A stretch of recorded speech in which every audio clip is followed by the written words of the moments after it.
হয়, সকলো ভালে আছে চাগে ন? কালি এটা ভিডিঅ' বনাইছিলোঁ, ফেচবুক ইউটিউবত দিছিলোঁ, খুব ভাইৰেল হৈছে ভিডিঅ'টো। তাত এজনী ছোৱালীয়ে এজন ড্ৰাইভাৰৰ বুকুত ধৰি পেলাই অশ্লীল কথা কিছুমান কৈছে, চিঞৰ বাখৰ কৰিছে ড্ৰাইভাৰজনক, মানসিকভাৱে অপদস্থ কৰিছে সমজুৱা ঠাইত। একচুৱেলি আমি তীব্ৰ ভাষাৰে গৰিহণা দিছোঁ এজন চালকক তেনেদৰে সমজুৱা ঠাইত অপমান কৰাৰ বাবে, কিয়নো সেই চালকজনৰ লগতো মোৰ কথা হৈছিলে। তেখেতৰো ল'ৰা ছোৱালী আছে, সেই ল'ৰা ছোৱালীক বহুতে কৈছে যে তোৰ দেউতাক এনেকৈ ধৰি থকা দেখিছিলোঁ, তোৰ দেউতাক। তেওঁ কিমান লাজ পাইছে আৰু ল'ৰা ছোৱালীকেইটা মানসিকভাৱে কিমান ভাঙি পৰিছে এবাৰ চিন্তা কৰক। তেওঁ গাঁৱৰ মানুহে গম পাইছে, তেওঁ ঘৰৰ পৰিয়ালৰ সকলোৱে গম পাইছে। প্ৰথমতে যেতিয়া মই ভিডিঅ'টো চাইছিলোঁ, মই ভাবিছিলোঁ এই ল'ৰাটোৱে চাগে বাছত ছোৱালী গাত হাত দিছে, সেইটো কাৰণে এইটো হৈছে বুলি কৈ মই ভিডিঅ'টো স্কিপ কৰিলোঁ। মই বোলো ইহঁতি মাৰি খাব লাগে, এনেকৈ ময়ো ভাবিছিলোঁ। কিন্তু পিছত যেতিয়া ভিডিঅ'টো চাই দেখিলোঁ কথাচোন বেলেগ, তেতিয়া মোৰ গাত লাগিছে কথাটো। আচলতে আপোনালোকে জানে নাজানো, মই যিখিনিলৈকে গম পাইছোঁ, গাড়ীখন আহিছিলে গোলাঘাটৰ পৰা নবোদয় নে কোনোবা এখন স্কুলৰ ষ্টুডেণ্ট গৈ পেলাই নগাঁৱলৈ। তো প্ৰথম কথা, যেতিয়া গাড়ী এখন ৰিজাৰ্ভত আহে, গাড়ীখনে কেতিয়াও দবাই নাহে, খুব স্পীডত নাহে। এটা কাৰণেই, গাড়ীখনৰ যদি তেল বাচে ড্ৰাইভাৰজনে 2 টকা লাভ। সেইকাৰণে ৰিজাৰ্ভত আহিলে আপোনালোকেও মন কৰিব, গাড়ীখন সদায় নৰ্মেল স্পীড থাকে। আৰু নৰ্মেল স্পীড মানে 20-30ততো এখন গাড়ী চলাব নে, 40-50তো নচলা, 60-70 চলাবই লাগিব গাড়ী এখন, নহ'লে গাড়ীখনে ইমান দূৰ যাব কেনেকৈ? সেইটো কোনো মেক্সিমাম স্পীড নহয়, মেক্সিমাম স্পীড হ'লে 100+।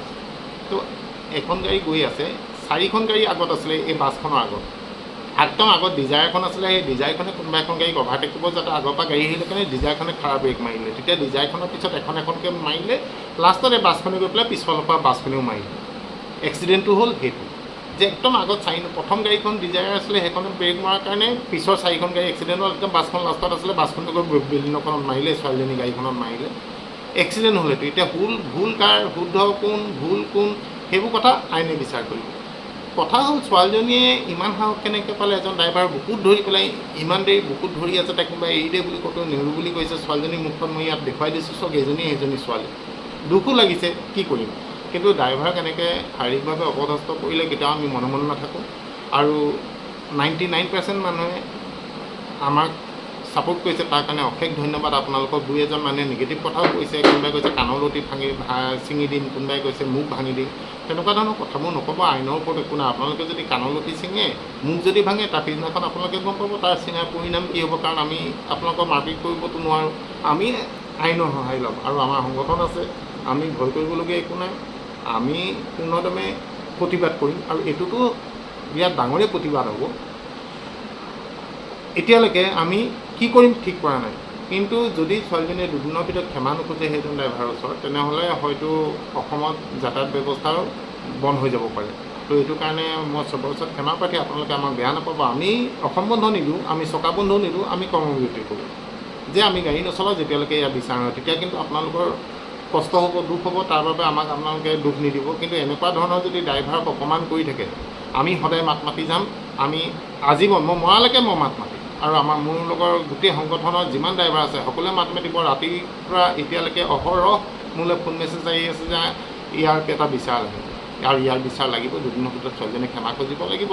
ইয়াত আপোনালোকে যিয়ে কয় যিয়ে নকয়, আপোনালোকে আমাক ইমানখিনি ছাপোৰ্ট কৰিছে তাৰ বাবে অশেষ ধন্যবাদ। আমি চেষ্টা কৰিম যাতে আমি ড্ৰাইভাৰখিনিকো ভাল সংস্কাৰ দিব পাৰোঁ, ড্ৰাইভাৰখিনিকো আমি শুদ্ধ কৰিব পাৰোঁ। আপোনালোকে আমাক লগ দিলে আমি পাৰিম। বহুত সলনি হৈছে আৰু বহুত সলনি কৰিবলৈ বাকী আছে। এইখিনি হৈছে অকল আপোনালোকৰ কাৰণে। আপোনালোকে মৰম কৰি দিয়ক, আমি ড্ৰাইভাৰখিনি স্বভাৱ চৰিত্ৰ সলনি কৰিম। এটা কথা চাওক, এই লাইনটোত সদায় নিৰক্ষৰ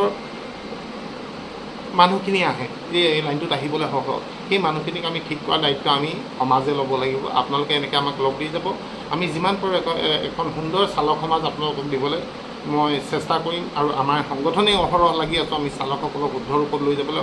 আগতকৈ বহুত সলনি হৈছে আৰু বহুত সলনি হ'বলৈ বাকী আছে। এনেকৈ আপোনালোকে আমাক সাহস দি যাব, আমি কাম কৰি যাম। কিন্তু দুদিনৰ ভিতৰত যদি একশ্যন নহয়, ছোৱালীজনীয়ে যদি মাত নোখোজে, ক্ষমা নোখোজে, তেনেহ'লে হয়তো অনাগত দিনত অসমৰ যাতায়াত ব্যৱস্থা বিকল হোৱাৰ চান্স আছে।